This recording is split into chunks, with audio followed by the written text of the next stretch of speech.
Hi everyone, welcome to nursing academy. तो आज हम लोग बात करने जा रहे हैं ओलिगोहाइड्रामनेस के बारे में।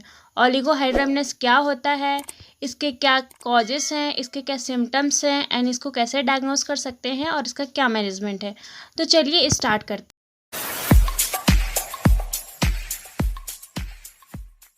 हैं। तो ओलिगोहाइड्रामनेस क्या होता है, तो सबसे पहले हम इंट्रोडक्शन देखते हैं। तो oligohydramnios occur when the volume of the fluid in the amniotic sac is lower than the average, usually because the placenta is not functioning properly. तो इसमें क्या होता है, जो एमनियोटिक सेक में जो फ्लूइड रहता है जिसको बोलते हैं एमनियोटिक फ्लूइड, ठीक है, तो इसका जो वॉल्यूम रहता है वो 500 ml से कम हो जाता है। नॉर्मली जो एमनियोटिक फ्लूइड का वॉल्यूम जो रहता है वो 500 ml से 2000 ml तक रहता है। जब ये 500 ml से कम हो जाता है तो इसको ओलिगोहाइड्रामनेस कहते हैं, ठीक है। तो ये क्यों होता है, because of the placenta is not functioning properly, मतलब प्लेसेंटा के अच्छे से फंक्शन ना करने के कारण ये एमनियोटिक फ्लूइड की कमी हो जाती है, ठीक है। तो इसको बोलते हैं ओलिगोहाइड्रामनेस। देन देखेंगे when the placenta is not working as expected, the baby get less oxygen and nutrition, this can cause the HIE, premature birth, IUGR and the serious complication and injuries. तो placenta के अच्छे से काम न करने के कारण क्या होता है, आप लोग जानते हैं कि प्लेसेंटा क्या करता है, ऑक्सीजन एंड न्यूट्रिशन का डिलीवर करता है किसमें, बच्चे में, कहाँ से, मदर से, ठीक है। तो जिसके कारण ना अगर अच्छे से ऑक्सीजन का यानी न्यूट्रिशन का डिलीवर ना करे तो इसके कारण HIE मतलब होता है हाइपोक्सिक इस्चेमिक एन्सेफेलोपैथी हो सकता है, प्रीमेच्योर बर्थ हो सकता है, इंट्रायूटेरिन ग्रोथ रिटार्डेशन हो सकता है एंड अदर सीरियस कॉम्प्लिकेशन हो सकते हैं और इंजुरी भी हो सकता है। तो ये था हमारा इंट्रोडक्शन पार्ट। देन हम देखते हैं कैरेक्टरिस्टिक ऑफ द ओलिगोहाइड्रामनेस। तो क्या क्या कैरेक्टरिस्टिक हैं, तो सबसे पहला कैरेक्टरिस्टिक है डिमिनिश्ड एमनियोटिक फ्लूइड वॉल्यूम, जिसको AFV भी बोलते हैं। तो जो एमनियोटिक फ्लूइड वॉल्यूम जो रहता है वो डिमिनिश्ड हो जाता है। देन सेकेंड पॉइंट है amniotic fluid less than the 500 ml at 32 to 36 week of gestation. तो जो एमनियोटिक फ्लूइड रहता है वो लेस देन 500 ml हो जाता है। मैं आपको पहले बताई थी कि ये जो एमनियोटिक फ्लूइड का नॉर्मल लेवल जो रहता है वो 500 to 2000 ml रहता है, लेकिन अगर 500 ml से कम हो जाता है तो फिर वो ओलिगोहाइड्रामनेस कहलाता है, ठीक है। तो ये 32 to 36 वीक में क्या होता है, एमनियोटिक फ्लूइड का लेवल जो है वो 500 ml से कम हो जाता है। देन थर्ड है सिंगल डीपेस्ट पॉकेट। तो सिंगल डीपेस्ट पॉकेट आगे हम देखते हैं। तो it uses the greatest vertical dimension of the deepest pocket of amniotic fluid free of cord and extremities. Most institution uses 2 cm as the minimum normal amount, less than 2 cm usually the indicates the oligohydramnios। इसका मतलब है कि जो single deepest pocket को किससे major किया जाता है, एक वर्टिकल डायमेंशन से। वर्टिकल डायमेंशन कहाँ से कहाँ तक रहता है, एमनियोटिक मेम्ब्रेन से लेके पूरा बेबी तक रहता है, जिसमें पूरा फ्लूइड को नापा जाता है कि कितना है इसका वॉल्यूम, ठीक है। तो ये जो रहता है वो 2 cm, लेस देन 2 cm इसका मेजरमेंट होता है। तो हम लोग इसको डायग्राम के थ्रू समझेंगे। तो यहाँ आप डायग्राम में देख सकते हैं कि सिंगल डीपेस्ट पॉकेट कैसे इंडिकेट किया गया है। ये जो एमनियोटिक मेम्ब्रेन से लेकर बेबी तक के जो फ्लूइड रहता है उसको मेजरमेंट किया जाता है। तो ये लेस देन 2 cm रहता है इन ओलिगोहाइड्रामनेस में, ठीक है।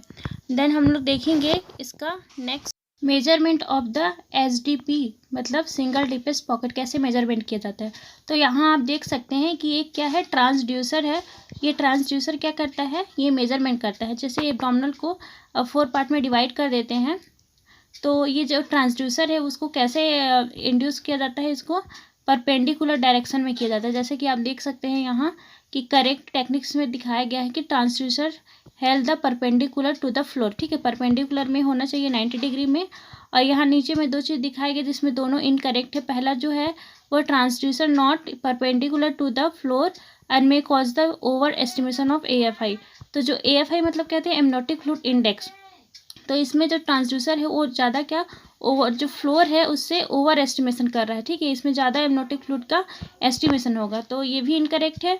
और यहाँ सेकेंड आप देख सकते हैं इसमें क्या है, too much pressure on the transducer में cause the underestimation of the amniotic fluid index. तो इसमें क्या है कि जो ट्रांसड्यूसर जो अप्लाई कर रहे हैं वो बहुत ज़्यादा प्रेशर लगा रहा है, जिसके कारण जो एमनियोटिक फ्लूइड इंडेक्स है वो क्या होगा, अंडर एस्टिमेशन होगा। तो ये दोनों इनकरेक्ट है। हम लोग को जब मेजरमेंट करेंगे सिंगल डीपेस्ट पॉकेट का, तो हम लोग को इसे परपेंडिकुलर डायरेक्शन में ही डालना है। और इसमें क्या होता है, जो वुमेंस रहती है प्रेग्नेंट वुमेंस, वो सेमी फॉलोअर्स या फिर सुपाइन पोजीशन पे रहती है। और इसमें सिंगल डीपेस्ट पॉकेट में मेजरमेंट करते समय फीटस का लिम्ब और उसका अम्बिलिकल कॉर्ड को इसमें इंक्लूड नहीं किया जाता है। ठीक है, तो ये था सिंगल डीपेस्ट पॉकेट का मेजरमेंट। देन 4 कैरेक्टरिस्टिक है amniotic fluid index of less than the 5 centimetre. तो इसमें एमनियोटिक फ्लूइड इंडेक्स को भी मेजरमेंट किया जाता है। तो ओलिगोहाइड्रामिनस में क्या रहता है, लेस देन 5 सेंटीमीटर। तो इसमें आप डायग्राम में देख सकते हैं, इसमें क्या किया जाता है, एमनियोटिक फ्लूइड इंडेक्स को मेजरमेंट करने के लिए एब्डोमिनल को 4 क्वाड्रेंट में डिवाइड किया जाता है। अम्बिलिकस इसका सेंटर रहता है, और आप यहाँ देख सकते हैं कि 4 पार्ट में डिवाइड किया गया है। और फिर अलग अलग क्वाड्रेंट को फिर मेजरमेंट किया जाता है, और जितना अलग अलग क्वाड्रेंट में जितना मेजरमेंट आता है उन सबको फिर एक साथ जोड़ दिया जाता है। तो जो जोड़ने से जो आता है वो क्या रहता है, एमनियोटिक फ्लूइड इंडेक्स। तो इसमें आप पहले क्वाड्रेंट्स में देख सकते हैं कि पहले क्वाड्रेंट्स में 1 सेंटीमीटर है, दूसरे में 2 सेंटीमीटर, तीसरे में 3 सेंटीमीटर और चौथे में 4 सेंटीमीटर। चारों का इक्वल करके कितना आएगा 10 सेंटीमीटर। तो ये हमारे एमनियोटिक फ्लूइड इंडेक्स है। ठीक है, तो ऐसे भी मेजरमेंट कर सकते हैं। लेकिन जो ओलिगोहाइड्रामिनस में क्या रहता है, ये लेस देन 5 सेंटीमीटर रहता है, और नॉर्मल जो प्रेगनेंसी में ये 11 to 16 सेंटीमीटर रहता है। ठीक है, तो ये था हमारा कैरेक्टरिस्टिक।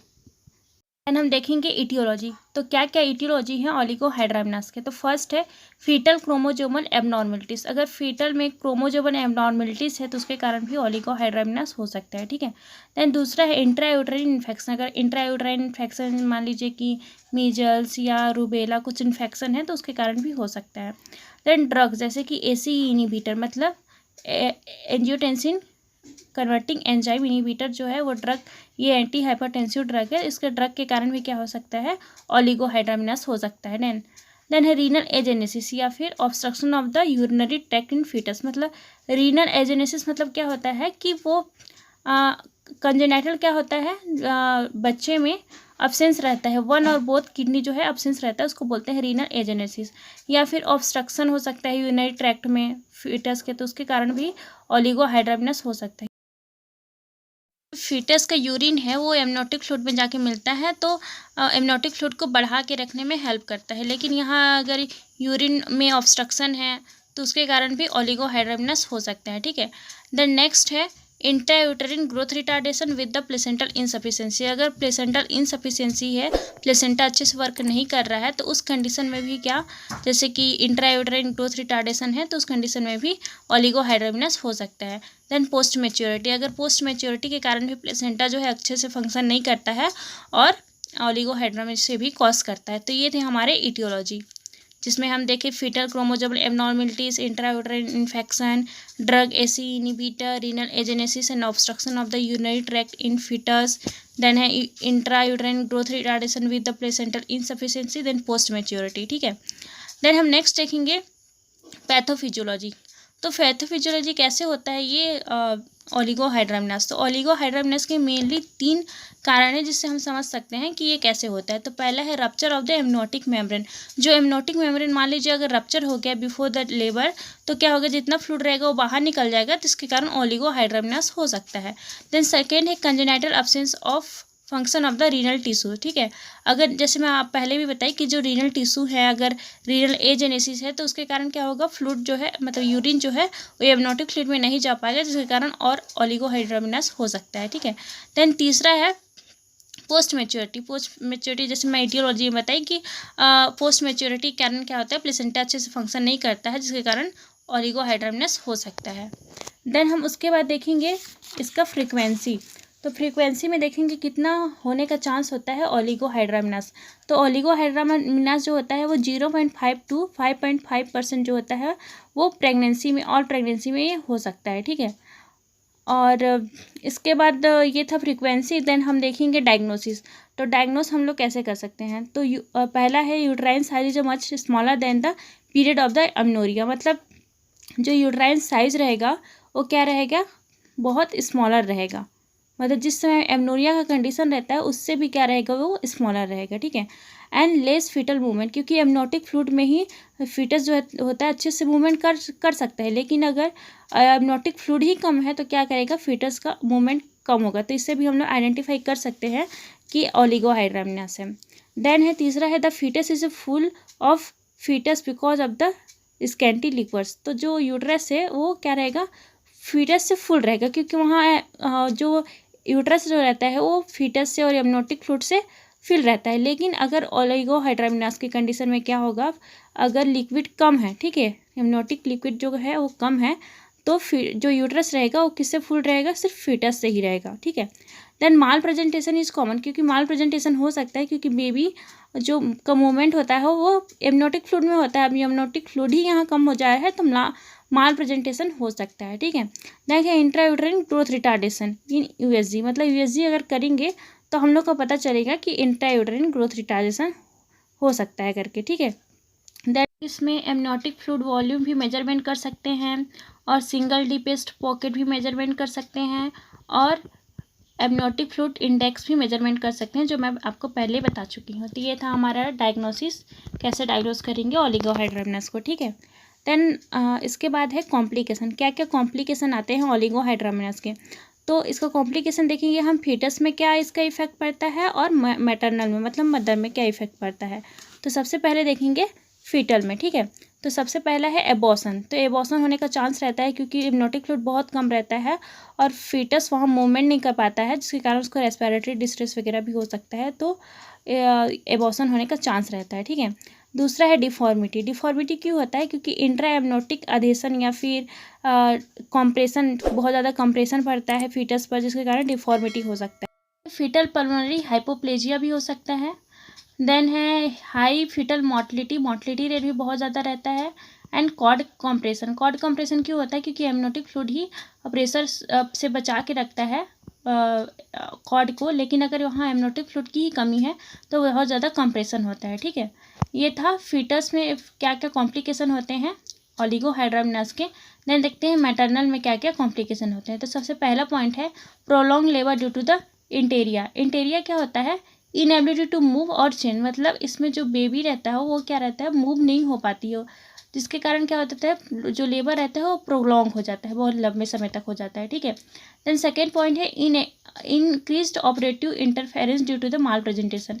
अब मैं इसमें पहले बता चुकी हूँ आपको कि माल प्रेजेंटेशन इसमें होता है, तो क्योंकि जो एमनियोटिक फ्लूइड है बहुत ज़्यादा कमी हो जाती है, जिसके कारण माल प्रेजेंटेशन होता है। तो माल प्रेजेंटेशन के कारण जो बच्चा होता है उसमें बहुत ज़्यादा इंटरफेरेंस होता है ड्यूरिंग डिलीवरी। तो ये था सेकेंड पॉइंट। देन थर्ड है इंक्रीज द मैटरनल मॉर्बिडिटी। तो मॉर्बिडिटी रेट भी बहुत ज़्यादा इंक्रीज हो जाता है मैटरनल में। तो ये था कॉम्प्लिकेशन मैटरनल में क्या क्या होता है। देन हम देखेंगे ट्रीटमेंट। तो ट्रीटमेंट में हम क्या कर सकते हैं, इसमें सबसे पहले ट्रीटमेंट पहला है एमनियो इन्फ्यूजन। तो एमनियो इन्फ्यूजन में क्या करते हैं, आइसोटोनिक फ्लूइड देते हैं जिसमें सोडियम क्लोराइड आता है, इसको ट्रांस सर्विकली इसको देते हैं, जिसमें एक इंट्रायूटेराइन कैथेटर होता है जिसके थ्रू इस सोडियम क्लोराइड को इन्फ्यूज़ किया जाता है ताकि एमनियोटिक फ्लूइड का वॉल्यूम बढ़ जाए, ठीक है। तो ये सबसे पहला ट्रीटमेंट था। Then second amniocentesis. तो एमनियोसेंटेसिस क्या होता है, इसमें जो फ्लूइड रहता है उसको इंजेक्ट किया जाता है इंट्रायूटेराइन इन्वायरमेंट में, ताकि अच्छे से एमनियोटिक फ्लूइड मेंटेन रहे और इसमें बच्चे को हेल्पफुल होता है। तो ये जो ओलिगोहाइड्रामिनस रहता है यूजुअली जो रहता है रिटर्न हो जाता है 1 वीक में, ठीक है। तो ये था सेकेंड ट्रीटमेंट। एंड थर्ड है वेसिको एमनियोटिक शंट। तो वेसिको एमनियोटिक शंट जैसे कि मैं आपको पहले बताई थी कि जो फीटस का जैसे कि ऑब्स्ट्रक्टिव यूरोपैथी रहता है, तो यूरिन जो रहता है वो एमनियोटिक फ्लूइड में नहीं जाता है, या फिर रीनल जीनेसिस की कंडीशन में, ठीक है। तो उस कंडीशन में क्या करते हैं, एमनियोटिक और यूरिनरी के बीच में एक शंट क्रिएट किया जाता है, जिसके थ्रू जो यूरिन रहता है वो एमनियोटिक फ्लूइड में आता है और ये हेल्पफुल होता है ओलिगोहाइड्रामिनस को ट्रीट करने में। तो ये था हमारा ट्रीटमेंट, जिसमें हम लोग 3 चीज़ देखे, amnioinfusion, amniocentesis and vesico amniotic shunt, ठीक है। तो आज की वीडियो अगर आपको समझ आई हो तो प्लीज़ लाइक कर दीजिएगा एंड सब्सक्राइब कर दीजिएगा। Thank you.